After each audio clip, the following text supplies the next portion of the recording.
PUBG 传世武器即将上线，出场自带名刀私密复活甲，我操，效果吊打双截棍和火焰刀，更有超越黑卡的神秘金卡，可以用来开启金沙宝藏。靠！2分钟带你了解新赛季更新内容，包你把1000万，第一天就实现财富自由。明年新赛季迷雾港口和滨河禁区新增金沙王殿，位置分别在港口码头以及曾经滨河海盗船区域，入口和出口各有2处。进入的玩家呢会获得5秒的无敌状态，一季中应该会刷物资箱，只是体验服没有显示出来。另外呢，这里面还有2件重磅道具，首先是最稀有的宝库钥匙，在遗迹大厅交互获得，这个概率吧，怎么说呢？10局都不一定有1局出现，可以用来开启地下宝库里的金沙宝藏。但也有个不好之处，它获得时不仅会全图通报，还会在地图上实时暴露你的位置，类似于隔壁动力机甲那样。我靠，这么苛刻条件，你说它是金门我都信。当然了，如果你的队友是我们的逼烟护航，这小小宝库还不是手到擒来？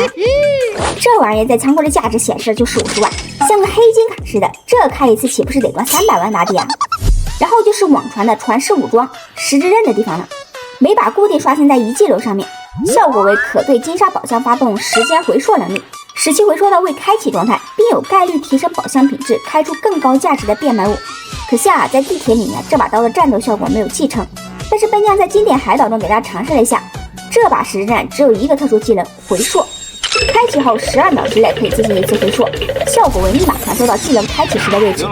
更逆天的是，你要在技能生效期间被打倒则会触发救主灵刃，直接回溯并满血复活。但要说是传世武装呢，我觉得还差点意思，还不如经典里新出的这把拳弹更唬人，能复活能加血，拿得还帅，实用性直接吊打双截棍几条街。我倒是蛮希望官方能把这个加到地铁里。俺也呀。最后就是机制改动以及新模式了，新增 GS9 冲锋枪，详情请看隔壁。另外体验服中物资箱开启时间增加，看似4秒钟，实则是箱盖完全打开才能拾取，总共需要近6秒钟的等待。好家伙，这博尔特玩家直接天塌了好吧？也不知道正式服会不会改回来。当然了，还有个好消息，地铁环境进一步完善，再也不用担心被抢物资箱了。新增开箱玩家优先拾取功能，谁先看到物仔就归谁。最后就是新出了地铁团进的，专属我们地铁人练枪天堂。大家想详细了解的可以去看奔将之前的视频。好了，今天视频就到这儿。新赛季不想领战，可以来找我们冰烟护航哦，1把暴富，2把爆仓，3把豪上全金光。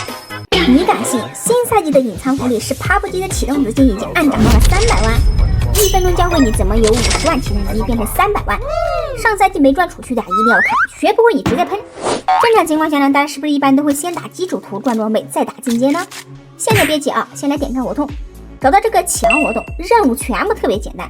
1阶段能领15万，2阶段25万加150发高爆，3阶段4套 P90加15万加顶级枪械礼包，第4阶段就牛了呀，45万加顶级枪械礼包，再加6级防具礼包。这些任务除了4阶段第一个任务需要时间，其他都是简简单单就能完成。领完不要急啊，再去点一下攻略链接，又15万到手。做完这个任务还有，大家做任务的时候又多多少少会赚点。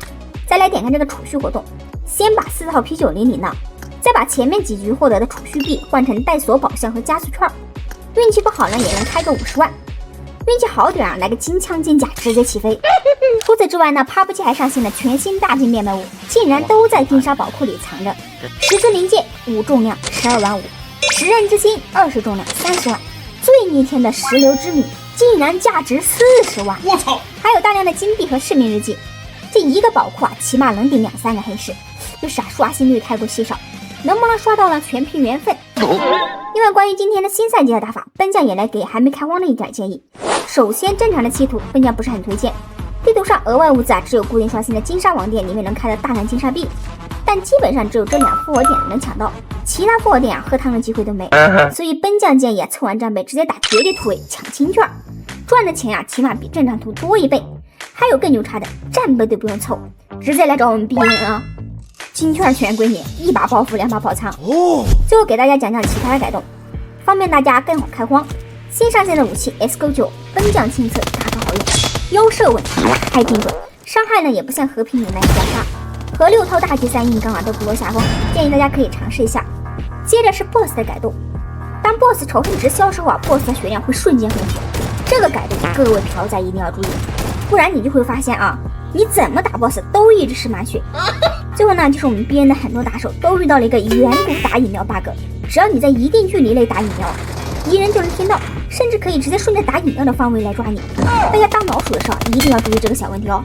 好了，本期视频到此结束，拜拜。不是帕帕姐，你怎么也学和平上线超级物资箱了？这新出的超级宝库黑金卡等于3个普通黑门，我操！里面的物资箱直接吊打和平的超级物资箱。那如果再配合新出的这个回溯之刃再开一次，岂不是不用进辐射就能千万撤离啊？又或者咱们当老六藏到箱子里让队友回溯，箱子会不会把我们也盖住呢？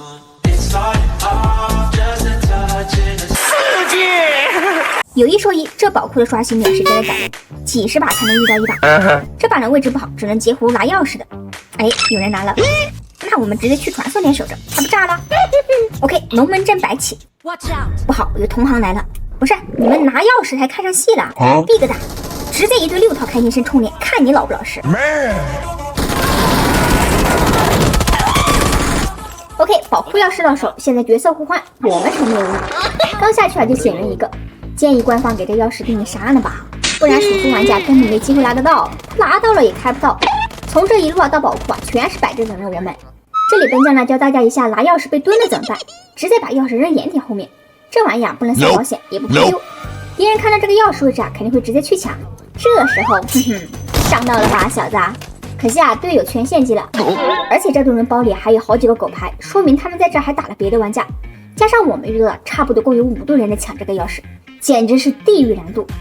不过你要是带上3个我们编的保镖的话，遇到这种宝库局那可就有福了，绝对轻轻松松一把就能干包仓。Nice。OK， 重头戏来了，直接封央开宝库，大宝箱在地下，别的不说，就看这一堆变卖物天女散花石出场，这钥匙就值得我们拼一把了。更别说这些稀有变卖物了，试一下石之刃能不能触发。办法，我觉得好像是个 bug 吧，建议你们赶紧修一下啊。不然我躺里面让队友拿石之刃给盒盖上，等敌人兴冲冲来开箱，来个大变活人，这不直接绝杀？对了，本将再教各位嫖仔们一招新式刷钱流打法啊！等过段时间呢，大家发现金沙王店赚不了什么钱后，估计就很少有人去了。这我们嫖仔机会不就来了？上王店拿到石之刃12个宝箱，再加上4个人回溯，再开一次大宝箱。另外本将给大家考察了一下。冰河禁区迷雾荒岛，地图上全都会刷新那种大宝箱，而且全部都能回溯一次。按照1个宝箱能开2次，一次能开4、5万，一局下来捡个100-200万，简直不要太轻松。本将呢把会刷宝箱的位置也给大家标下来了，记不住的建议截图保存，多看几遍。拜拜。流星接力，流星接力。